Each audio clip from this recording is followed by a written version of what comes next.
Hey guys, my name is Stephen Page. I'm just doing a review of Monday Night Raw last night. We saw it in Bridgeport, Connecticut, at the arena at Harbor Yard. Actually, it's the Webster Bank Arena, aka also known as the arena at Harbor Yard. But last night we saw John Cena come out first, and then he did some talking and said that he should be the number one contender. Then we saw, who did we see? Randy Orton came out, and he said that he should have been. And then Vicky Guerrero interrupted him, and Dolph Ziggler came out with her, and she ran her mouth and said that and she actually joked that she should have been the number one contender, but then she said, "I'm just joking, should be Dolph Ziggler." But and then we saw R-Truth come out, and he said that he shouldn't be the number one contender. So we had all five of those men standing in the ring. And then we hear the doo-doo-doo, or whatever that sound is. You know that, the general manager sound. And Michael Cole comes up and in his annoying voice and says, "I have received a email from the general manager on my iPad," and he was scared to come out of the coal mine. But he announced later in the night that we would have a 5-man gauntlet match for the number one contendership for the WWE Championship at Extreme Rules. And then we go into, let's see, what else? Then I believe we went into the Divas Championship match. It was one of the Bella twins. I can't remember which one. I believe it was Brie against Eve Torres for the WWE Divas Championship. And we saw a pretty good back and forth match, and then the Bellas tried to do the switch, but before the match, the referee, I think, put an X on one of the girls' hands that was on the outside. They tried to do the switch, that they usually do, and the referee caught them and saw Eve pointed out that the girl that was in the ring had an X on her hand. The referee got her out of the ring, and then the other one came back in and gave her some kind of finishing move. I'm not sure. I'm not quite sure what it was, and she got the win and won the Divas Champion. So we got a new Divas Champion, and it's one of the Bella twins. Can't remember which one. And then we had, let's see, was it? Oh, then we go into the Jerry Lawler versus Jack Swagger. Both men had Michael Cole at ringside for Jack Swagger, and Jerry Lawler had his good longtime friend, of course, good old JR at ringside, Jim Ross. And so, pretty good match. It was, I believe it was won by Jerry Lawler. And then we saw Michael Cole run like a scalded dog. And then we see Jerry Lawler talking stuff to, before that, we saw Michael Cole, and before that all happened, we saw Michael Cole at the end of the match blame Jack Swagger for the loss, and they started jarring back and forth, and Michael Cole eventually slapped Jack Swagger, and then after that, he looked at him and he ran out of the ring like a scalded dog. So he ran up the ramp, and then we see Jerry Lawler get on the mic, and he challenges Michael Cole. But before this, he announced that the winner of this match would pick the match that they would have at Extreme Rules. And then he challenged him to win a match at Extreme Rules.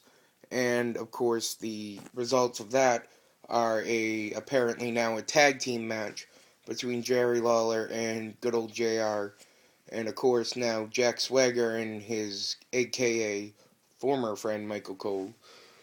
And so that match will happen at Extreme Rules. Then we go into a bumper for Edge coming on Monday Night Raw, which we don't normally see. and it said underneath it, retiring, and then it had a question mark next to it.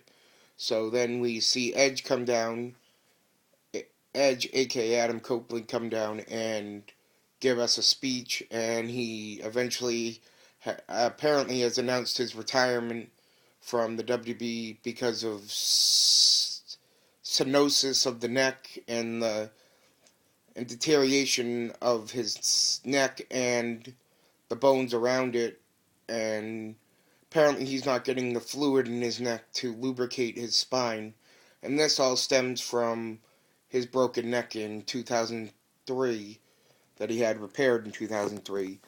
And Edge gave a heartfelt speech, and he thanked all the WB fans, and it was very sad. It was great to see. I'm glad that I got to see it live, but it was very sad, and it felt very heartfelt. And from all the sources that I've seen online, that this is 100% legit, and I think I'm agreeing with that because I don't think WB or this doctor that they've cited would put his reputation on the line just for a storyline. And also, let's see what happened next. So they go to break, and then they come back, and you see all the WB superstars in the back giving Edge hugs, saying thank you, give him high fives. And then we go into the debut of Sin Cara on WWE Monday Night Raw. The TV debut of Sin Cara against Primo Colon. I almost said Carlito, but it's Primo Colon, his brother. And we see a pretty good match, back and forth. And the finish was he gives him a kick to the head, and Primo, they're up at the top of the rope, and he gives him a kick to the head. But then Primo shoves him to the floor, and then Sin Cara gets back in the ring and gives him another kick to the head, and then he gives him the C4 finisher. If you guys didn't see it, it's a pretty nasty move. I saw it live. It's pretty nasty. And also, so he picks up the 1-2-3. Sin Cara wins his first televised matchup for WWE. And then we go into the main event, which was a 5-man gauntlet match. We see, let's see, who did we see first come out? Oh, we see Dolph Ziggler and Randy Orton come out. They have a back and forth match. And Randy Orton, I think, got distracted, and Dolph Ziggler picks up the win. They go to commercial break. We come back from the commercial break, and we see R-Truth come out. And then we see a back and forth match between them, and R-Truth gets the win. So then we see, after the next commercial break, we see John Cena come out. And we see a back and forth match between them, and they go at it for a little while, and eventually the Miz interrupts the match, so we hear the bell, and then the announcer comes, Justin Roberts announces that it was a double disqualification, and then so we don't know who the number one contender is. And then the general manager thing goes off again, and Jerry Lawler goes up there because, of course, earlier in the night, Michael Cole was ran off by the King Jerry Lawler and good old JR Jim Ross, and we also saw the return to the announce booth of good old JR Jim Ross. I thought he should be there all along. Fire Michael Cole, WWE. So we see the general manager come on, and he gives us the word that the Extreme Rules match will now be a triple threat match for the WWE Championship. The Miz versus John Cena versus R-Truth. And then we see the Miz, he gets all pissed off, and I believe the end of Raw was John Cena giving the Miz the royal beatdown of his life, and it was great. And then